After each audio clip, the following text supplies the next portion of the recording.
This is Flowers on the Stage.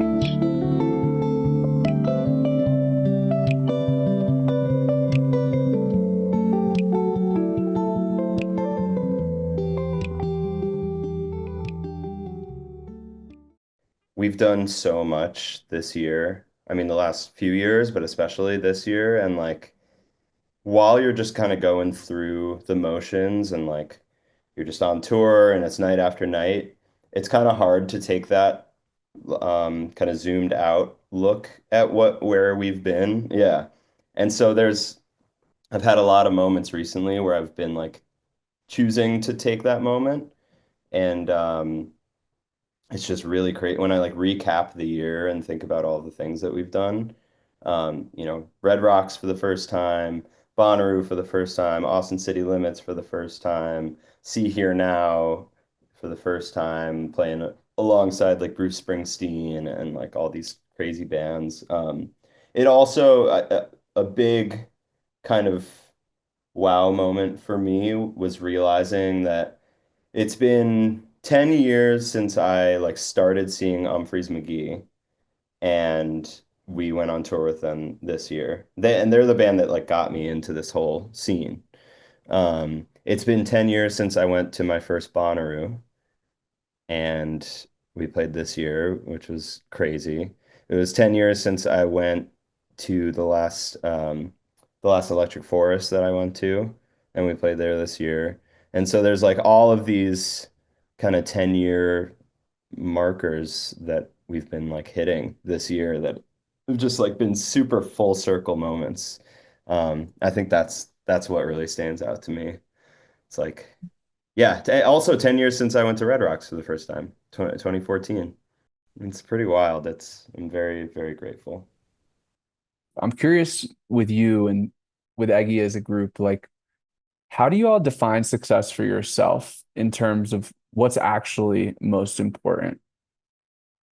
Hearing fans' reactions, like we almost every show we make it a point to like go out and chat with whoever is still around, whether it's at the merch table or just kind of like walking around the venue and making our rounds and like hearing how much it means to people, whether it's our lyrics or the shows and or just like our message, our vibe, the feeling that we give them on when we're on stage.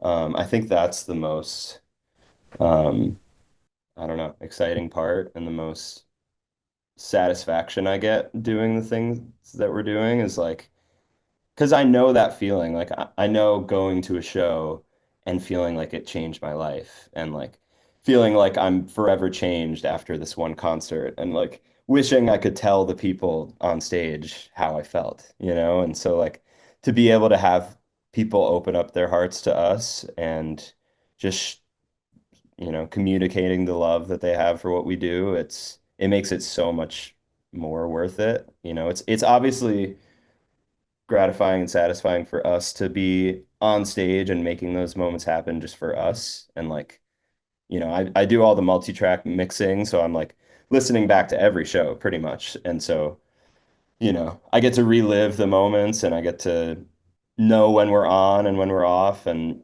but at the end of the day, just like hearing how much it means to other people, I think makes it all worth it. You bring up being as a fan on the other side of shows that are just like life changing. And of Hmm. course, also, you're there on stage, kind of orchestrating that experience. And it's so crazy. Like music can feel like a whole set goes by in the blink of an eye, and Hmm. it can be so moving. And I'm curious from your perspective, like both as a fan, but then also as a musician, like what do you think it is about an amazing show that can be so moving, that can make it feel like it, goes by in the blink of an eye like that, that can change you? Like, what do you think it is about that can cause that? Well, I think a good show um spans, you know, all of the human emotions and just like the human experience, like we try to, you know, orchestrate our shows where there's a lot of ebb and flow. There's moments in the improvised sections that are like tender and sweet, and there's also moments that are like scary, and there's moments that are, exciting and filled with joy. And I think any concert that I can think of that left me with that feeling has been one that, like, within the music, it spans the whole human experience. And Mhm. I even when I was going to like electronic shows, that's kind of what got me into like the festival scene, was going to a lot of like, Pretty Lights and Skrillex and stuff like that. And even those shows that are like focused on like, or, you know, quote unquote focused on raging and just, I don't know. When you think of Like the EDM, party. it's like, yeah, the party. But even those shows, there was these like tender moments, and like, especially, I loved Skrillex so much. And um there was definitely shows where I like cried, and I don't think it really is genre specific. I think it's like certain artists get it. They get um the range of emotion that you should be portraying in your music, which is a reason that we've kind of had a lot of conversations recently about after shows. We've done a few after like late night shows. Um it's hard when you're playing at like 2 a.m. to like get to those places of like tender moments, and like, because everyone just does, they just want to dance. They don't want to think about their life at 2 a.m. So like there's kind of a push and pull with it, where we're like, should we just not care and just give them that full range anyway and just see how it goes? Or is that spot in the night just kind of like not for us? It's hard. It's a tricky thing. We just did a Goose late night in Birmingham, and it was definitely like just a straight rager, which is awesome. It just doesn't feel like the kind of show that we always want to put on, you know? Totally. Yeah, I mean, it's definitely a different vibe being up and at it Yeah. at that Yeah, time of night. we did the Dead and Co late nights in after the Sphere in Vegas. And that felt like people were a little bit more like willing to go to different places with us. I think Mm. that, the Grateful Dead is just, it's such human music. And lovers of that music are just, they're going to be down for the ride no matter what. Not that other fans of other bands aren't, but the Dead especially.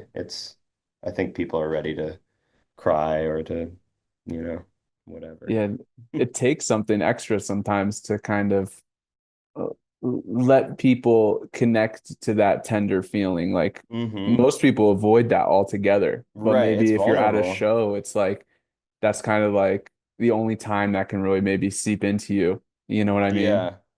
And people just kind of they try to push it out and ignore it by calling it a piss song and going to the bathroom during it. They're like, all right, I don't want to think about my life. I'm gonna go take a piss.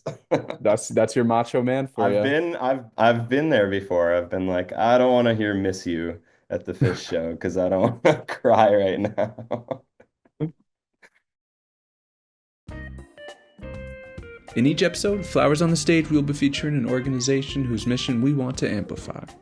This week's featured organization is Black Spy Marketing, who works with artists, events, venues, and festivals with street teaming and more. Go to blackspymarketing.com to join a street team or find out how they can help support your events. To nominate a future featured organization, message us on socials with the link to the organization you'd like to nominate. Now, back to the episode. Well, hey, jump into the side a little bit. Hmm. I'd love to hear from you if there's any specific relationships that you have or past experiences or anything maybe kind of unexpected that you think has really shaped you into who you are. My family, especially my mom, has always been um, she's always been a lover of music, like very intensely. She's never really been a musician. My brother was like a casual musician growing up. He played saxophone in school, and he's also just a very passionate music lover. Um, And so music has just been around in my house as long as I can remember. Um, What and about I even feel just like, like shaping you outside of music, like who you really are? mm, I think I've always surrounded myself with like, um, just very like heartfelt, sensitive people. Um, I think in my house, like everything was about kindness and loving others and treating others the way that you want to be treated. It wasn't so much of like talking about your feelings all the time. Like didn't do a lot of that growing up. And so I think that definitely like shaped me in certain ways of being of like um it's hard to explain. I mean, I felt like growing up, like with my friends, I was always like the therapist of the group. Like all people would always like come to me with their problems, and I felt like I could like not absorb the feelings, but like I had the capacity to take on other people's kind of, I don't know whether it was relationship issues. Like I felt like I was given the tools to be able to just kind of like help people through stuff. And I don't know exactly where that comes from, but I definitely think it also there's like a parallel in the music aspect of it where I've Mm. never really been like such a songwriter. Um, but I feel like I'm able to push along the like songwriting process in a really like helpful way. Um, and there's some parallels there that I'm not sure exactly what they mean, but some psychologists could probably figure it out. Yeah, like being a conduit. You know what I mean? Yeah, yeah, totally.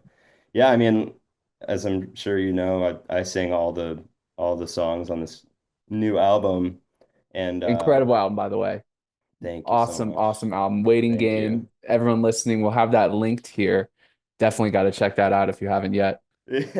But yeah, I mean, I had small writing contributions in terms of like specific lyrics and stuff, but for the most part it was all Jake and Donnie and our friend Pat. But I do feel like my footprint and handprint are like very much on the album, not just in a writing or not just in a singing sense and drumming, but just in like decision making and like the production and the melodies and stuff like that. I feel like I was pretty heavy-handed on a lot of that stuff. Is there anything that comes to mind related to you finding inspiration that you feel like you can kind of come back to if maybe you don't feel inspired or you know you need to be inspired? Like, Hmm. do you have a place you go or something you turn to? I wouldn't say a specific place.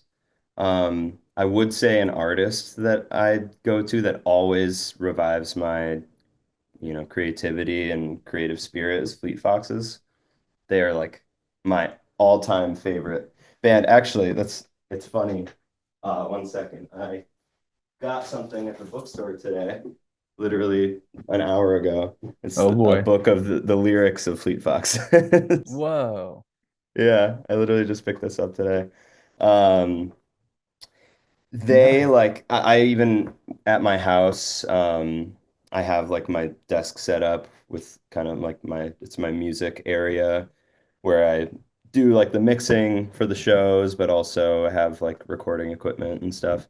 And I have two posters of Fleet Foxes albums like right above my desk, and I put them there because I know that thinking about those albums and thinking about that band will like just get my engines going creatively.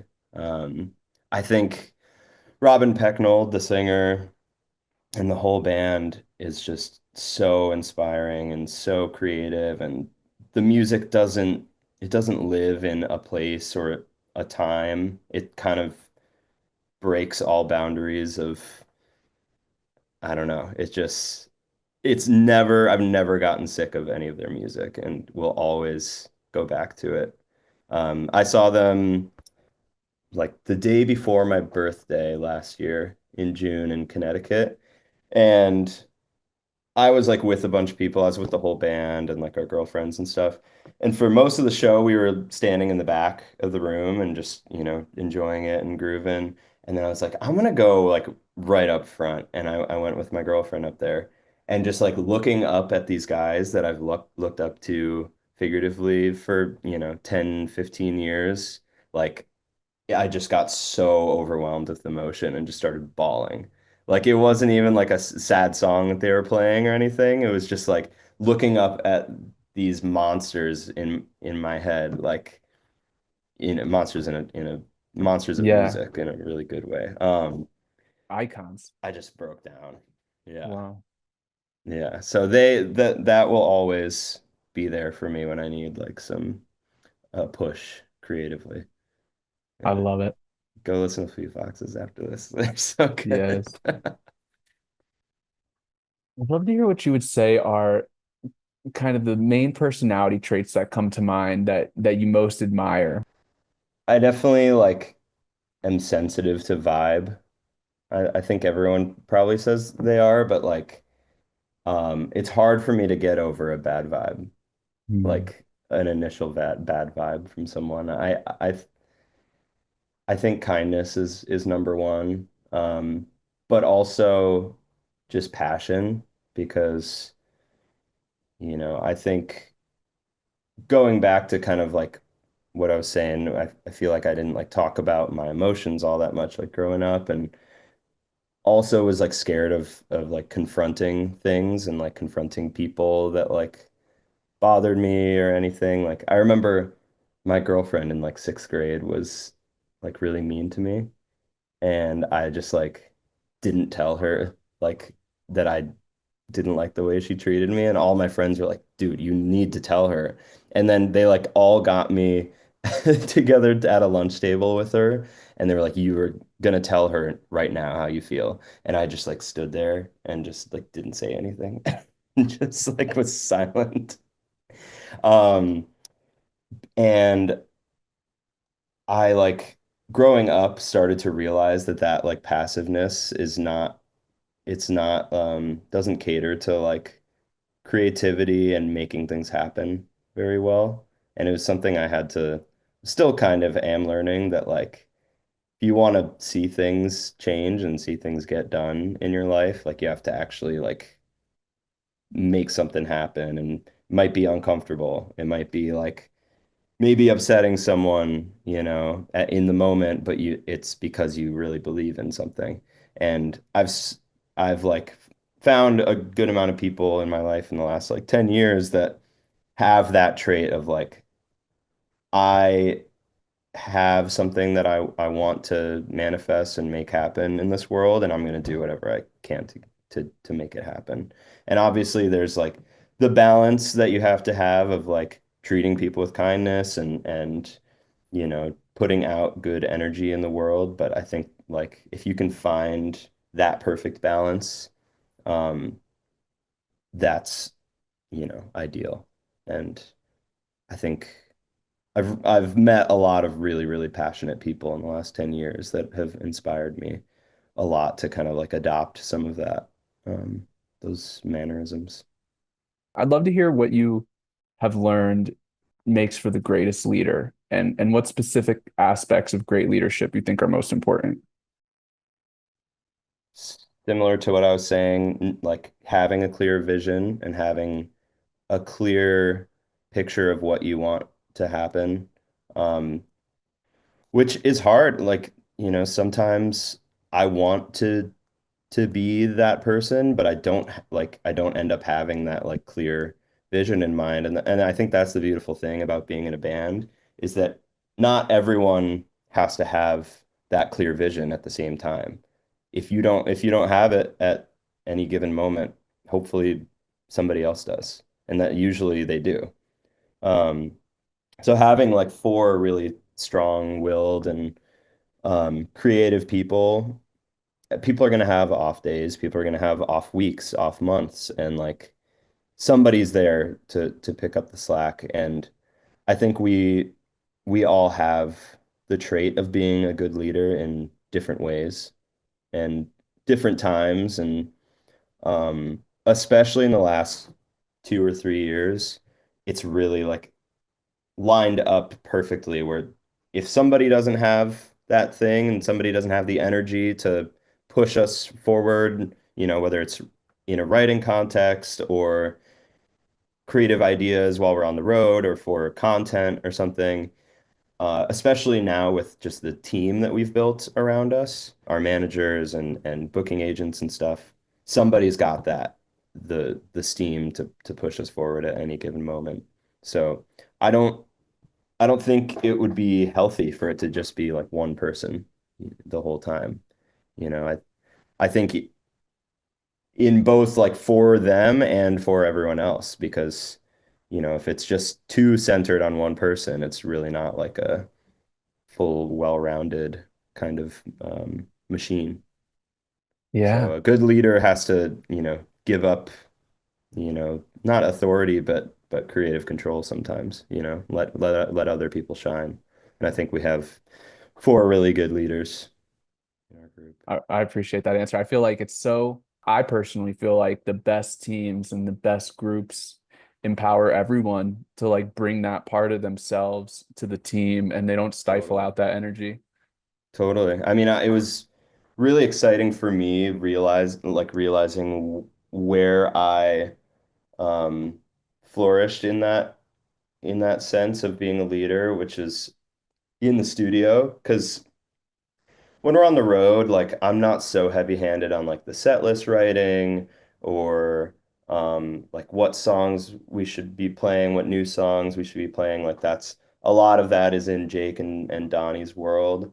But as soon as we were in the studio, I felt like something just like woke up in me, and I was like, I had very strong opinions and very strong like um just gut reactions to the music and ways that I wanted to see things go. And I was like helping the others do like their background vocals and like being very particular about like, oh, you were just like a little sharp here, or like you need to match my vibrato like at the end of this syllable. And I felt like I was able to really like come alive in a really cool way that um didn't necessarily like see where I fit in the like leadership roles in other times before that, but I feel like that gave me the confidence to like kind of bring that energy into other stuff that we do.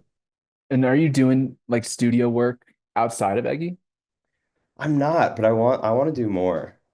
I went to Berkeley in Boston, and my like last 2 years of school were pretty focused in engineering and production. Um, And there was one teacher I had that like totally just inspired me creatively and like really made me excited about learning about engineering and mixing and producing. And um, I feel like I have a lot of skills in that, and I really only use them if we're in the studio or in like the mix when I'm mixing the shows and stuff. Um, and it would be really fun to kind of use those tools and those processes with somebody else. This is What do you like think that would look getting my like? wheels turning Would of that look like of like someone maybe having you help mastering something? Would that look like somebody coming to you in your kind of recording spot locally? Like what do you think that might look like, at least, in the near future?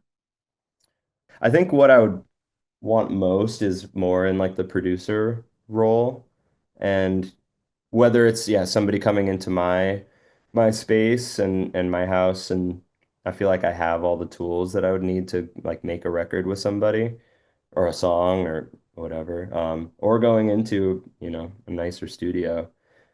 I don't really want to be mixing the Eggy shows forever because I'm like in the van right after the show, like immediately pulling out my Right. computer and working for hours.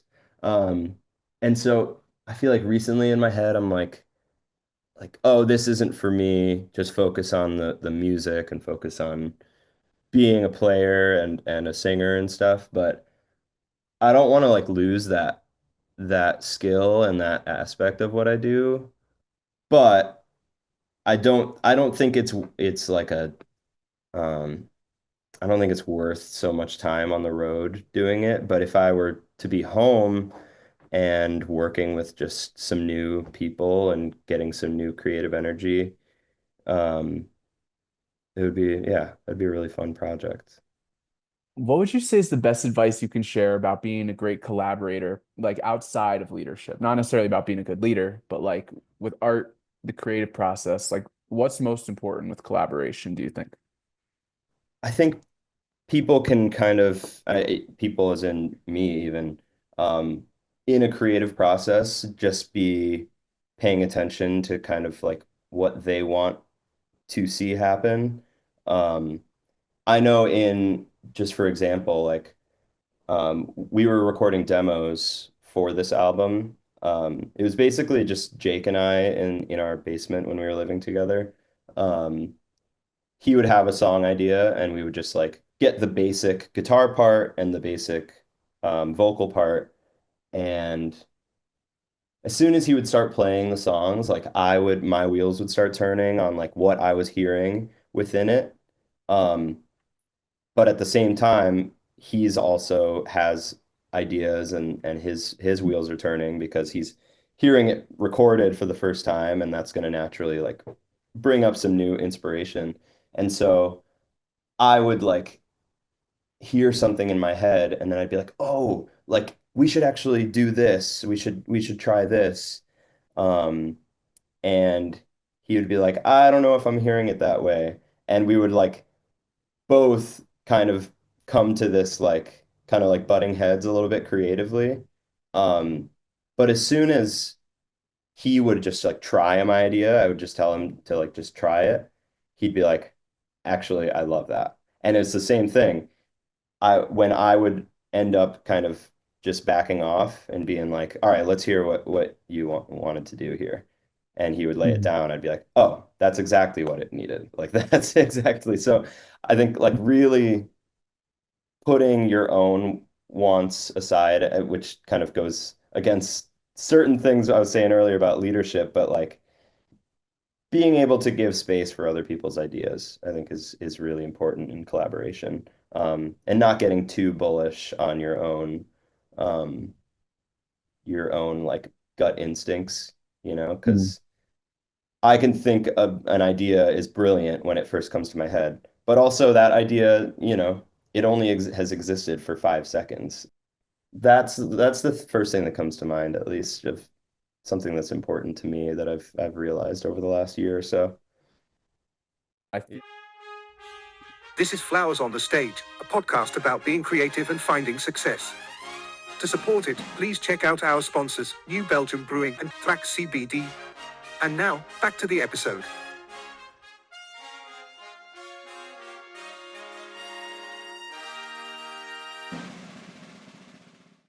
I feel Yeah, like as the what do you call it? Like barrier to entry to create a song.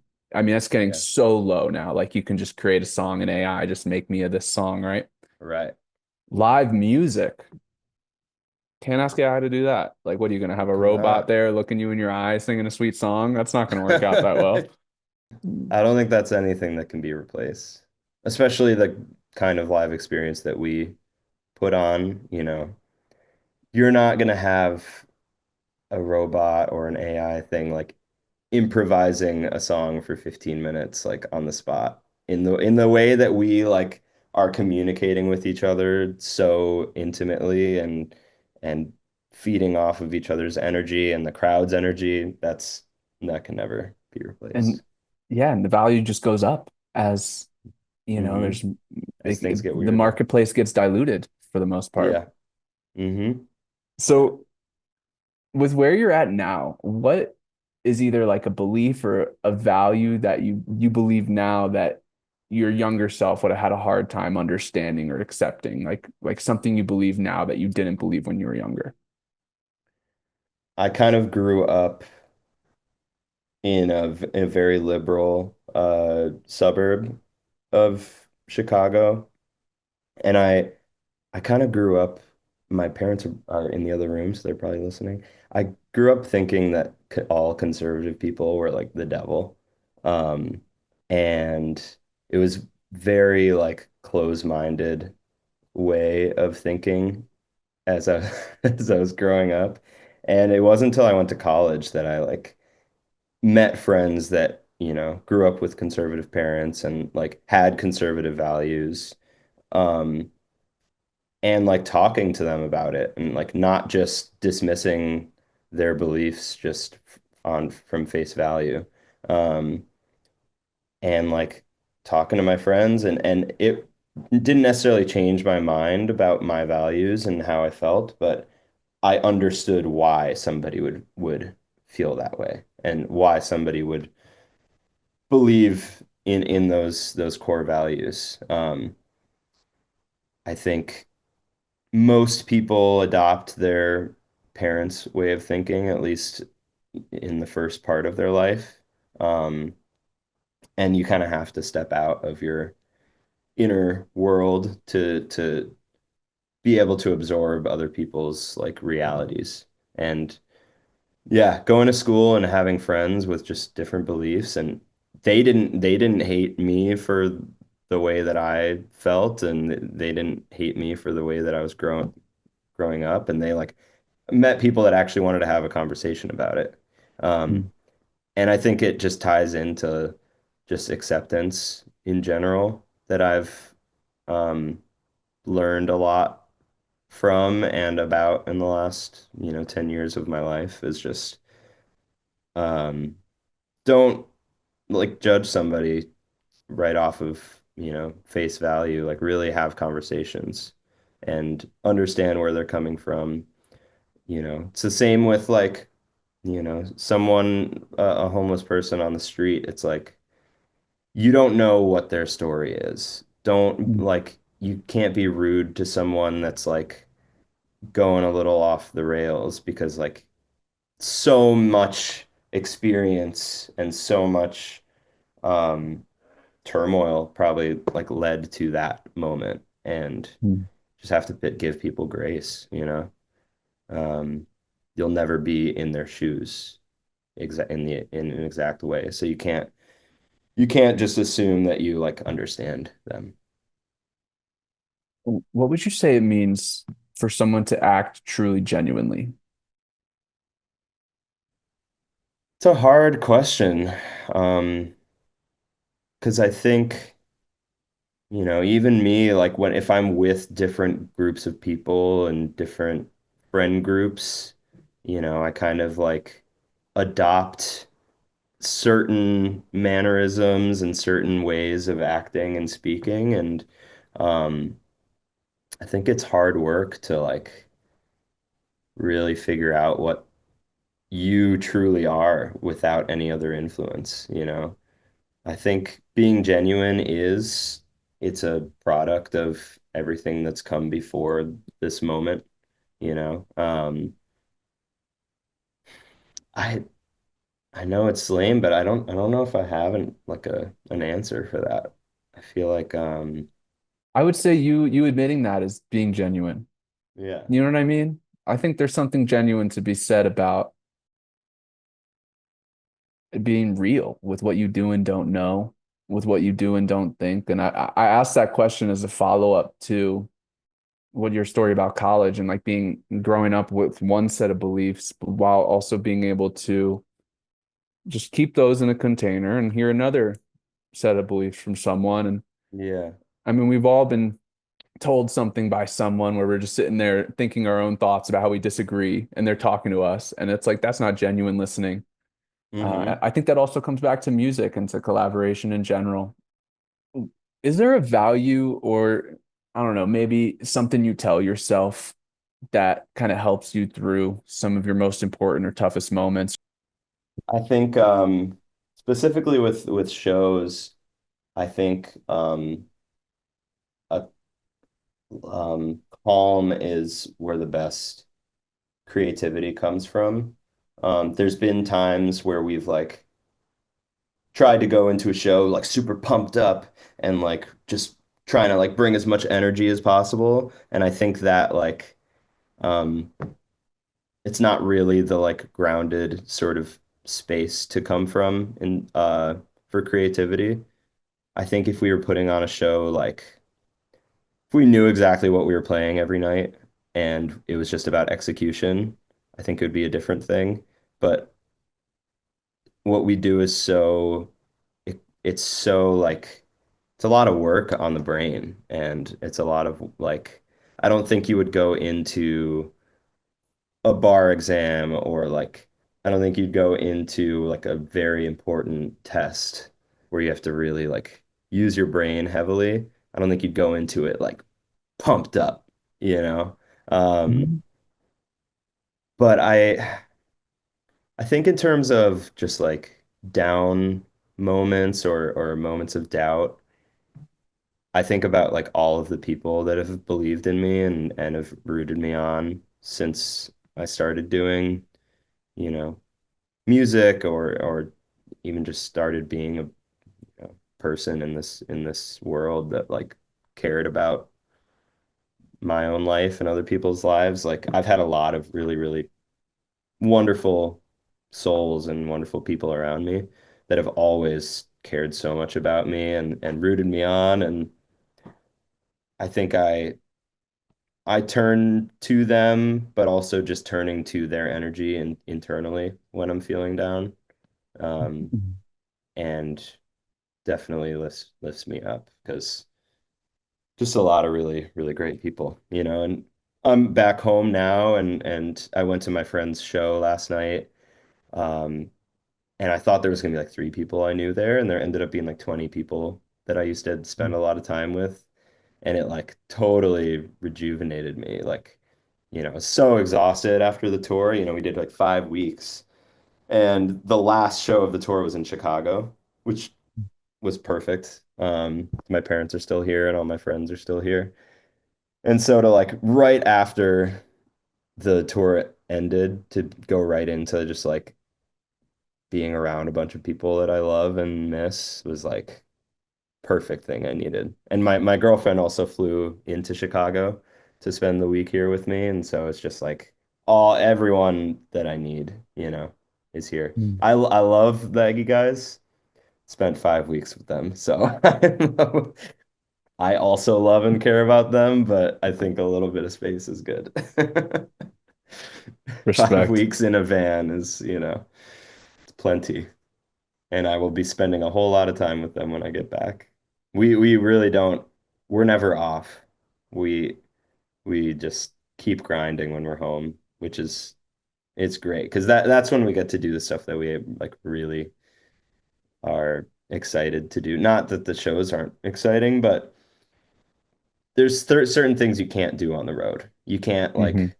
You can't tap into certain types of your creativity while you're in a van, you know. So much chaos, so much very Organized limited chaos. time windows, and just yeah, Yeah. sardines on a highway.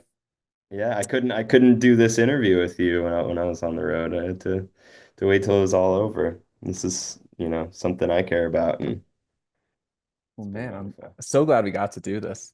Yeah, Freaking me too. awesome interview, awesome answers. I got one last question for you. Hmm. If you'd say there's one takeaway or a lesson or just kind of something you're all about that you would say to take us home here, what would you say that like main takeaway would be? Always be a child in some way or another. All like um some of my fondest memories are from high school and with the people that, I was just talking about.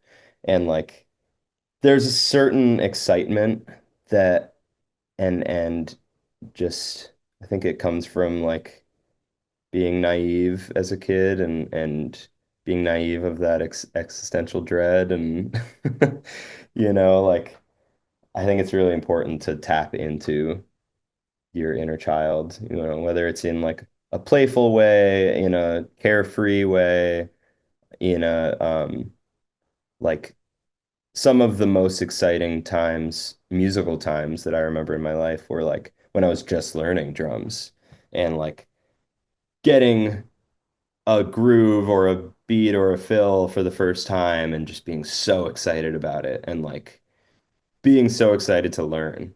And it becomes harder and harder as you grow up to like tap into that.